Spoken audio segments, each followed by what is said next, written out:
Okay, so let's unpack this. I want you to just picture a scenario for a second. All right. You are running a manufacturing business. You walk out onto the factory floor and, it is buzzing. Machines are running, trucks are loading up. Sounds good so far. Your sales team is high-fiving because exports are just booming. You're expanding into massive new markets like India. By every visible metric, you are absolutely crushing it. It sounds like the ideal trajectory, the kind of quarter you frame on the wall. Right, but then the quarter ends. You sit down, you crack open the financial report, expecting a celebration. You see that your profit, the actual cash you get to keep, has dropped by nearly 30%. That is quite the plot twist. It's not just a twist, it's a paradox. How does that math even work? Yeah. How do you win on the top line selling more stuff and take such a massive hit on the bottom line at the exact same time? It is the classic case of profitless prosperity, at least on the surface. And that's exactly what we're looking at today. This is a deep dive, right? Yes. Into the interim financial statements for Cable Solutions PLC. This covers the period ending December 31st, 2025. And having read through this, I have to say, it feels less like a standard financial report and more like a crime scene investigation. We need to figure out where all the money went. I think calling it a crime scene might be a little dramatic. Maybe a little. I prefer to call it a stress test. Yeah. This report is a fascinating masterclass in what happens when a company tries to scale up aggressively while the global economy is, throwing wrenches in the gears. Yeah. Specifically with raw materials. Okay, so we've got rising revenue, shrinking margins, and a whole lot of questions.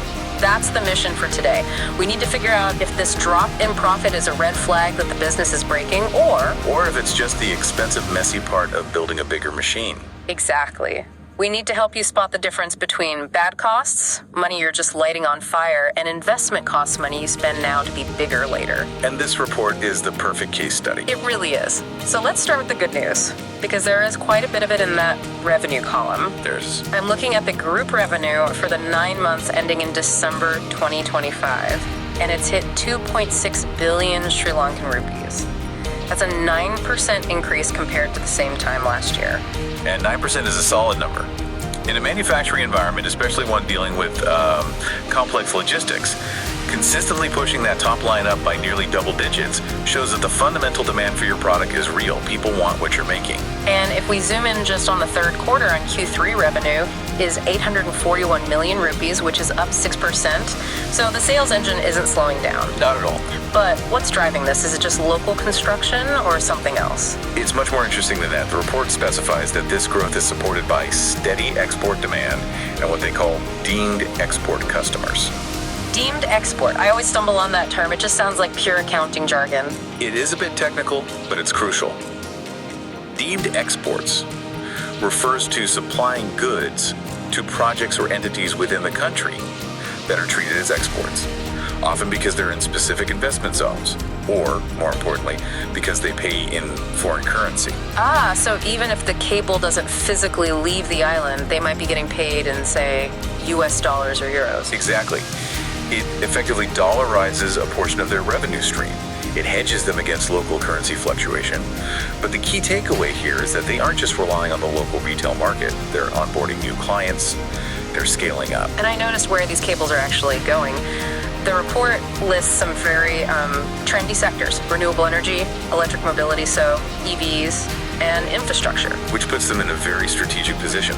If you think about the global macro trends, the push for electrification is massive. Yeah. You cannot have wind farms, solar parks, or electric vehicle charging stations without high-quality cabling. That's what I was thinking. It feels like they're selling the shovels in the gold rush, or I guess the wires in the electric rush. That's a great way to put it. You can't build a solar park with Wi-Fi. You need physical cable. Precisely. And Cable Solutions has positioned itself as a specialized manufacturer for those high-growth sectors. So the growth part of the story is intact. The thesis that the world needs more of what they make is proving true. Okay, so the car is moving forward, the engine is running, but now we have to talk about the gas mileage. Because despite selling 2.6 billion rupees worth of stuff, the profitability took a really serious hit. It did. A serious one. Let's just look at the damage. Group net profit for Q3 came in at 105 million rupees.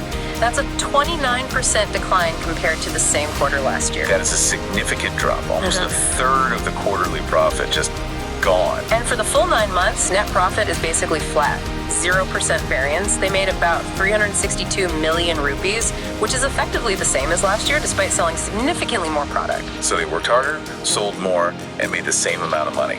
It's frustrating math. So who is the villain here? Is it efficiency? Is it, I don't know, theft? The villain is chemistry, or rather, a specific element on the periodic table, copper. Copper! I know it's the main ingredient in cables, but was it really that bad? The Financial Review explicitly cites elevated raw material prices, particularly copper. But it's not just that the price went up. It's about how that price increase flows through the company's books. And this is where we get into that lag effect, right? Exactly. Okay, let's unpack this lag, because the report says they have pricing pass-through mechanisms, which sounds like a fancy corporate way of saying if copper gets expensive, we charge the customer more. It is. So if they can do that, why did they lose margin? It's all a timing issue. Imagine you're a contractor building a house. You quote a price to the homeowner in, say, October, based on the price of wood in October. The homeowner signs, you shake hands. Okay, the deal is done. But you might not actually buy the wood and build the frame until December. By December, if the price of wood has spiked by 20%, you're in trouble. You're not going out and buying raw materials at the new expensive price to fulfill an order where the selling price was locked in at the old, cheaper rate. Oh, I see. So you're squeezed in the middle, you committed to the price, but your own costs went up before you could even deliver. Exactly. The report calls this timing lags. They're fulfilling previously committed orders. They will eventually adjust their prices for new orders. The report says they're doing exactly that. But for this specific quarter, they just had to eat that cost difference. And you can see it clear as day in the margins. The gross margin dropped from 34.1% last year down to 31.9% this year. That's only a couple of percentage points, but on hundreds of millions in revenue, that really adds up. It does. But here is the expert insight for you. Margin compression due to a raw material lag is usually temporary. It's very different from a situation where your competitors are undercutting you and you have to lower prices permanently. This is a friction cost, not a structural failure. So once they clear out those old orders and start pricing with the new copper costs, the margins should theoretically bounce back. That is the expectation. It's a constant game of catch-up in this industry, but the mechanism to fix it does exist. Okay, I can accept the copper excuse. It happens, commodities are volatile. But there is another leak in the boat we need to talk about, and this one seems, well, self-inflicted. Let's talk about India. Yes, the India operation. This is a major part of their strategy. The report says revenue from India is increasing. Good. But then it drops this bomb. The India operation reported a loss of 16 million rupees for the 9-month period. Last year, that same operation made a profit of 30 million. Wow. That's a massive swing into the red. It's effectively a 46 million rupee turnaround in the wrong direction. It is a swing. But again, context is everything. Why did they lose money? Did sales collapse? Did the factory burn down? No, the report lists the reasons. Recruitment of an operations manager, write-off of pre-operative expenses, increased travel costs. That sounds like setting up shop. It sounds like plane tickets and headhunters to me. Precisely. This is the classic cost of scaling. You can't expand into a massive market like India without hiring senior leadership and flying back and forth to manage the transition. You need to pay legal fees, registration costs, office setups. Those are all upfront cash outlays. So the loss isn't because the business in India is broken or that nobody wants the cables. It's because they're writing checks to build the infrastructure. Correct. It's the J curve. You almost always lose money when you first enter a market before you start making it. It's like remodeling your kitchen. For 3 months, you're bleeding money and eating takeout.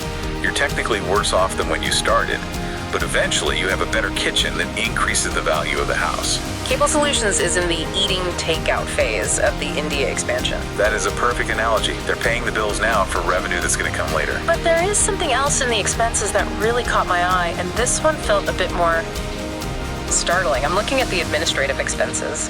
Ah, yes.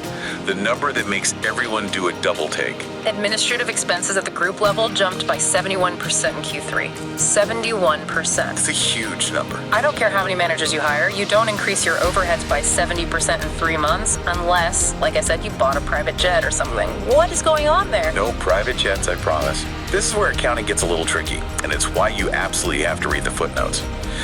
The report mentions a distortion. A distortion. Yes, it comes down to comparing apples to oranges.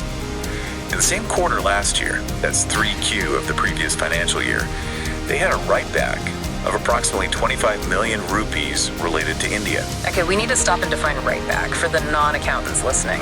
Think of it as a reversal of a previous cost.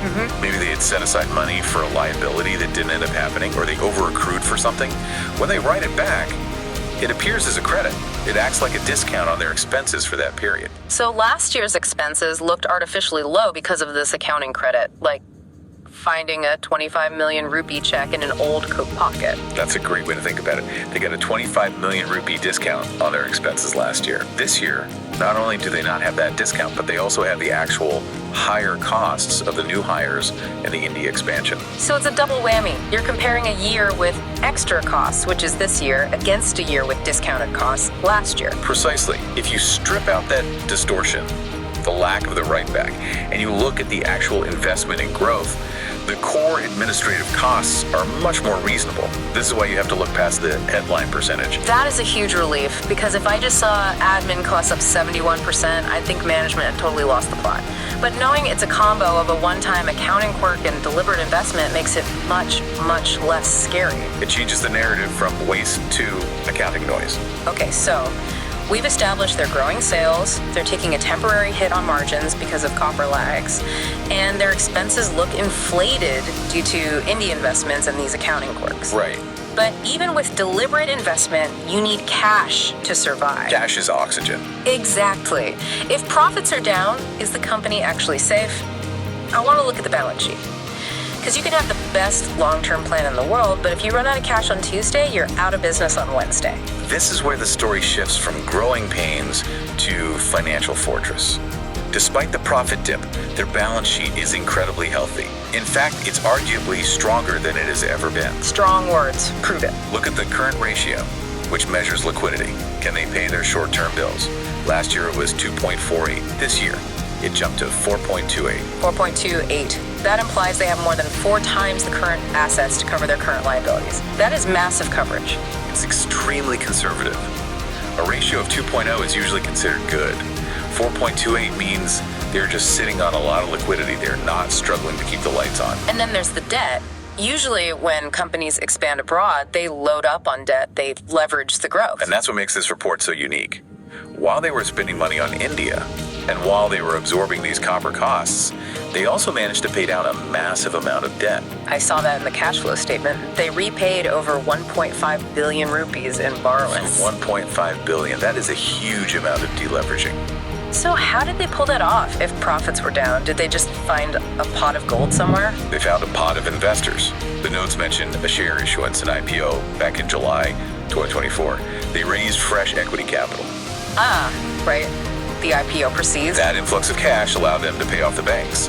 So now they don't have that heavy interest burden hanging over their heads. Their net debt to equity ratio improved to 10.7%. That is very, very low for a manufacturing company. That context is everything. If this was a company drowning in debt, that 29% profit drop would be a death knell.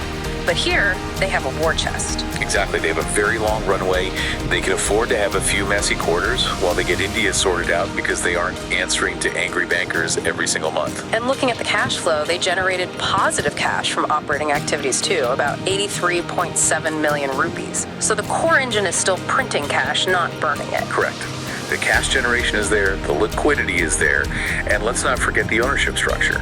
You have ACL Cables owning 51%, so you have that strong parent company backing, and the director Pawan Tejwani owns nearly 20%. There is significant skin in the game. Okay, so let's zoom out. We have a company that's growing sales, taking a temporary hit on margins, investing heavily in India, but sitting on a pile of cash with very little debt. What does the future look like? What's the macro outlook? The report is cautiously optimistic. They acknowledge that copper prices remain a pressure point, that volatility isn't going away overnight. It never does. However, they do mention that uncertainty surrounding U.S. trade and tariffs appears to be easing. Why is that specifically important for a Sri Lankan cable company? Remember the deemed exports and the global clients. A lot of global supply chains either touch the U.S. or are influenced by U.S. policy. If trade barriers are coming down or even just stabilizing, it makes it easier for export-oriented companies to plan and to sell. True. And they also mentioned that they intend to adjust selling prices to reflect input costs. So they're actively working to fix that margin lag we talked about. Correct. The strategy is clear. Fix the pricing mechanism to protect the margin, and let the volume growth from India and the new export clients drive the future profit. There's one small detail I noticed. The report mentions they present statements in USD as well because it's their functional currency. Yes, that's a key detail for you to notice. It highlights just how export-oriented they are. When a company declares USD as its functional currency, they're basically telling you, we think in dollars. It means the bulk of their economic environment is dollar-denominated. Which is a massive advantage in a developing market.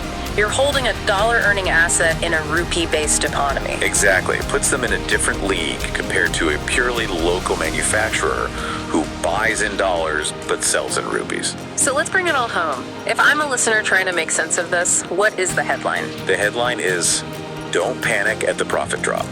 Keep calm and carry on. A little bit, yeah. If you only look at the bottom line, you see a shrinking business. But if you peel back the layers, you see a resilient top line. You see a strategic expansion into India that costs money now, but opens up a massive market later.